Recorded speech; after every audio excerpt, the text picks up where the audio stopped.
नमस्कार. आज आपण बनवूयात खारे शेंगदाणे, जे अगदी लहान मुलांपासून ते मोठ्यांपर्यंत सगळ्यांनाच आवडतात. तर त्याची आपण कृती पाहूयात.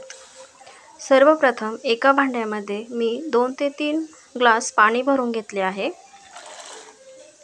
त्यानंतर त्यामध्ये शेंगदाणे टाकलेत. मी साधारणपणे 2 वाट्या शेंगदाणे घेतले आहेत आणि 1 चमचा मीठ घातलं आहे. हे आपण चांगलं एकत्र करून हलवून घेऊया व त्याला चांगली उकळी काढून घेऊया. साधारणपणे 5 ते 6 मिनिट आपल्याला हे चांगले शिजवायचे आहेत. आता आपण एक चाळणी घेऊ. त्या चाळणीमध्ये हे सारे शेंगदाणे ओतून घेऊयात, जेणेकरून त्यातलं जे पाणी आहे ते निघून जाईल आणि आपल्याला हे शेंगदाणे मोकळे करायचे आहेत.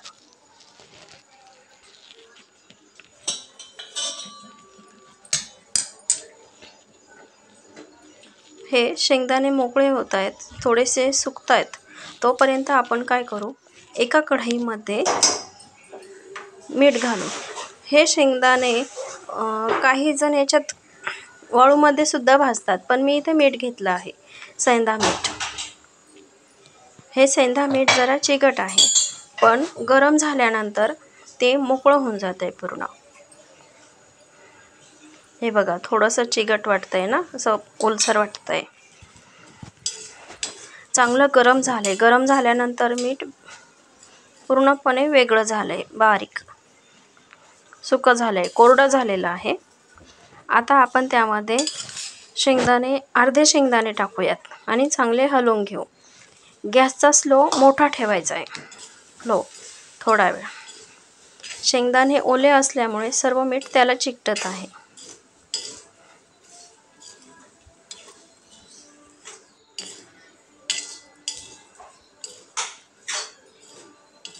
चांगले हलवत राहायचे त्याला 5 ते 10 मिनिट. या प्रोसेससाठी साधारणपणे 5 ते 10 मिनिट लागतात.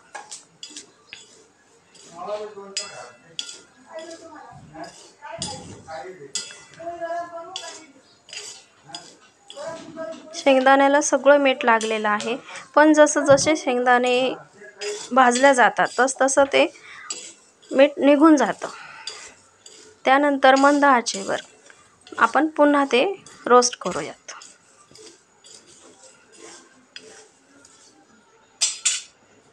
सतत हलवायचेत.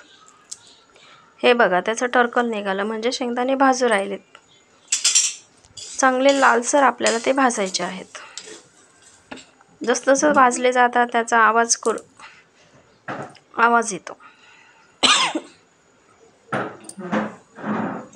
हे झाले आहे. आता आपण एका झाऱ्याच्या साहाय्याने हे शेंगदाणे काढून घेऊयात. हे बघा, झाऱ्याने खाली मीठ निघून जात आहे सगळं, त्यात मीठ नाही राहत.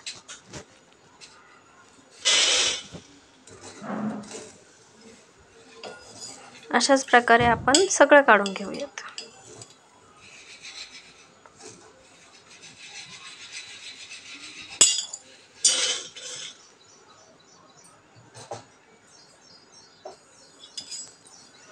आता त्याच मिठामध्ये आपण उरलेले शेंगदाणे टाकून भाजून घेऊयात. त्याच कृतीने ओलसर असतात त्यावेळेस पूर्ण मीठ त्याला चिटकलं जातं, पण जसे शेंगदाणे भाजले जातात तसं त्यातलं मीठ सुटतं, वेगळं होऊन जातं.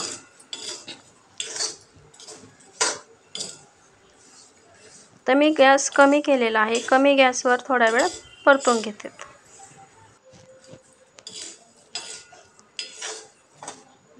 जी आधी प्रोसेस केली सेम तशीच प्रोसेस करायची.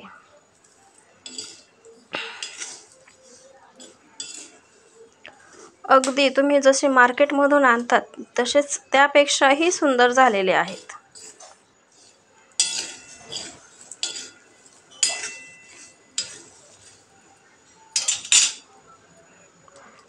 हे चेक करताना त्यातलं टर्फल निघलं म्हणजे शेंगदाणा तयार झालेला आहे आपला. आता आपण हे काढून घेऊयात. सेम आधीच्या प्रोसेस सारखंच आपण हे करू.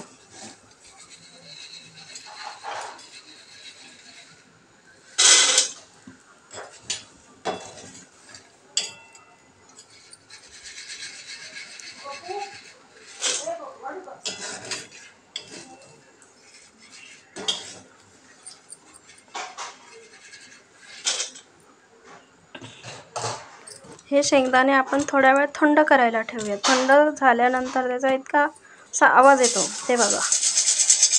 आपले शेंगदाणे तयार आहेत. घरच्या घरी कारे शेंगदाणे.